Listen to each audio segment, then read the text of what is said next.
सत श्री अकाल। वाहेगुरु जी का खालसा, वाहेगुरु जी की फतेह। ये हिंदगी चादर के कार्यक्रम में उपस्थित महाराष्ट्र के लोकप्रिय मुख्यमंत्री देवेंद्रजी फडणवीस, जत्थेदार बाबा कुलवंत सिंह जी, संत बाबा बलविंदर सिंह जी, संत बाबा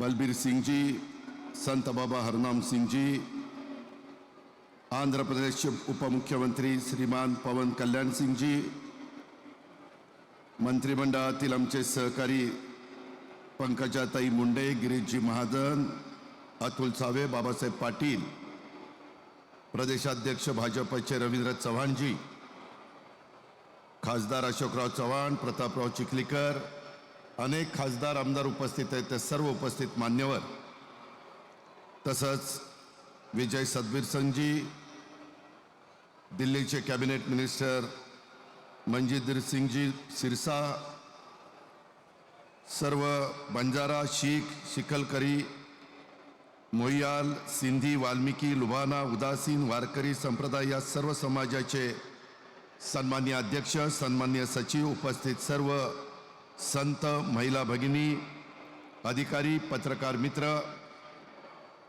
जमलेल्या बंधू भगिनींनो और माझ्या तरुण मित्रांनो, 17वीं शताब्दी में तत्कालीन मुगल शासकों के अन्याय अत्याचार के विरुद्ध आवाज उठाकर धर्म की स्वतंत्रता और मानवाधिकार के लिए बलिदान देकर जिन्होंने भारत की सांस्कृतिक और आध्यात्मिक अस्मिता की रक्षा की, वे हिंदती चादर श्री गुरु तेग बहादुर साहिब जी की 350वें शहीद समागम के अवसर पर आयोजित इस कार्यक्रम के लिए इस निमित्त में हम सभी यहाँ इकट्ठा हुए श्री गुरु तेग बहादुर साहब जी का गौरवशाली इतिहास, उनके द्वारा की गई सांस्कृतिक और आध्यात्मिक अस्मिता की रक्षा तथा उसके लिए दिया गया बलिदान का स्मरण हो, यही इस कार्यक्रम का उदात्त उद्देश्य है।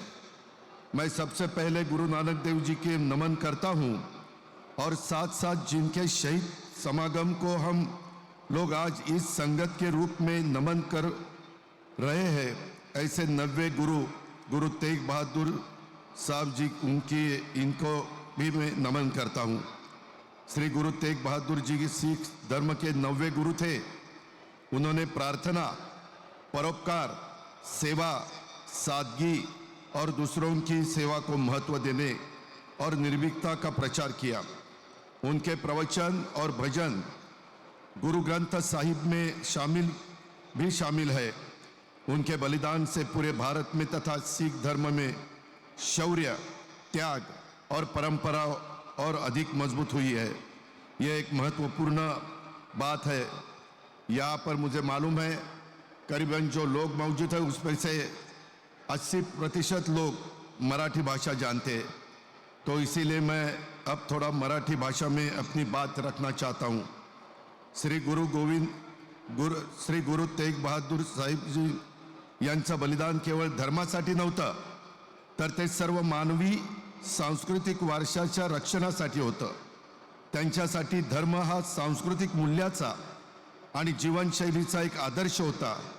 म्हणूनच धर्माच्या खऱ्या शाश्वत मूल्यांच्यासाठी त्यांनी दिलेलं बलिदान हे अनेक अर्थांनी महत्त्वाचं आहे। जुलमी शासनाच्या, विचार स्वातंत्र्याच्या, धर्मविरोधी दमनकारी धोरणांविरुद्ध गुरु तेग बहादुर सिंह जी यांचं बलिदान एक अभूतपूर्व ऐतिहासिक घटना होती। त्यांच्या निर्भय आचरणाचं, धार्मिक आणि नैतिक दृढतेचं ते सर्वोच्च उदाहरण आपल्याला देता येईल। गुरु गोविंद सिंह यांनी त्यांच्या विचित्र नाटक या नाटकात श्री गुरु तेग बहादुर जी यांच्या अतुलनीय बलिदानाबद्दल सविस्तर वर्णन केलेलं आपण सगळ्यांनी पाहिलेलं आहे। त्यामध्ये धर्म तत्वज्ञान जनतेपर्यंत नेण्यासाठी आणि जनकल्याणाच्या कामासाठी श्री गुरु तेग बहादुर सिंह साहेब जी यांनी भारतातील विविध ठिकाणी प्रवास करून लोकांच्या आध्यात्मिक, सामाजिक आणि आर्थिक उन्नतीसाठी रचनात्मक कार्य केलेलं आहे। त्यांनी धर्माच्या खऱ्या प्रसाराबरोबरच प्रचलित सामाजिक रीतिरिवाजांवर विशेषतः अंधश्रद्धांवर तीव्र प्रहार करून जनकल्याणासाठी नवीन साधे सोपे आदर्श स्थापित केलेत. याचबरोबर प्राणीसेवा, दान धर्मासाठी विहीर खोदणं, धर्मशाळा बांधणं इत्यादी सार्वजनिक कल्याणकारी कामं देखील त्यांनी केलेली आहेत. पंतप्रधान श्री नरेंद्र मोदीजी यांच्या पुढाकाराने देशातील अनेक राज्यांच्या शालेय पाठ्यपुस्तकात श्री गुरु तेग बहादूर साहेबजी यांचं बलिदान आणि 4 साहबजादे यांच्या वीर बलिदानाचा इतिहास शालेय विद्यार्थ्यांना शिकवण्यात येणार आहे. ही गोष्ट शीख धर्मियांच्यासाठी आणि गुरु नानक नामलेवा संगतसाठी सन्मानाची ठरेल यात शंका नाही. भारतीय सांस्कृतिक व आध्यात्मिक परंपरा ही अनेक संत, गुरु आणि विचारवंतांच्या योगदानातून समृद्ध झालेली आहे आणि या परंपरेत वारकरी संप्रदायाचं अग्रणी संत नामदेव महाराज आणि शीख धर्माचे 9वे गुरु श्री गुरु तेग बहादूर साहिबजी हे 2 युगपुरुष वेगवेगळ्या काळात जन्मले. या दोघांच्या मध्ये सुमारे 300 शतकांचं अंतर असलं तरी त्यांच्या जीवन कार्याचा आणि तत्वज्ञानाचा अभ्यास केला तर त्यांच्या मूलभूत विचारधारेत आपल्याला खूप समानता दिसून येते. दोघांनी ईश्वर एकत्व, अन्यायाविरुद्ध संघर्ष आणि धार्मिक स्वातंत्र्याचा पुरस्कार केलेला आहे. संत नामदेव महाराजांनी भक्तीच्या मार्गाने समाज परिवर्तन घडवलं तर गुरु तेग बहादूर साहेबजींनी त्याग आणि बलिदानाच्या मार्गाने धर्मरक्षणाचा आदर्श निर्माण केला. नामदेव महाराजांच्या अभंगातील अनेक रचना सिखांच्या गुरु ग्रंथ साहेबजींमध्ये समाविष्ट आहेत. त्यामुळे देश विदेशातील शीख बांधव मोठ्या संख्येने महाराष्ट्राच्या हिंगोली जिल्ह्यातील नरसी नामदेव या धार्मिक स्थळाला देखील भेट देत असताना आपण पाहतो.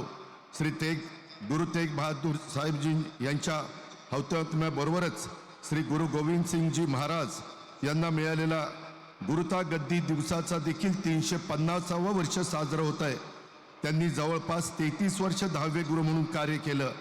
गुरु गोविंद सिंगजी यांनी शस्त्र आणि शास्त्र यांचा समन्वय राखून संत आणि सेनापतींची भूमिका पार पाडली. श्री गुरु गोविंद सिंगजी यांचा शेवटचं वास्तव्य आपल्या नांदेड येथे राहिलं आहे. श्री गुरु तेग बहादूर साहेबजी यांच्या हौतात्म्याचं संस्मरण करताना श्री गुरु गोविंद सिंगांचे यांचे विचार देखील आपण आत्मसात केले पाहिजेत. हुजूर साहिब नांदेड़ स्थित मुख्य गुरुद्वारा एक तख्त, इस महान तीर्थस्थल पर हिंद दी चादर श्री गुरु तेग बहादुर साहिब जी का 350वां शहीद समागम दिवस सभी भक्तों के लिए एक पवित्र तीर्थ यात्रा सिद्ध होगा, ऐसा विश्वास व्यक्त करके मैं अपनी वाणी को विराम देता हूँ. धन्यवाद. जय हिंद, जय महाराष्ट्र.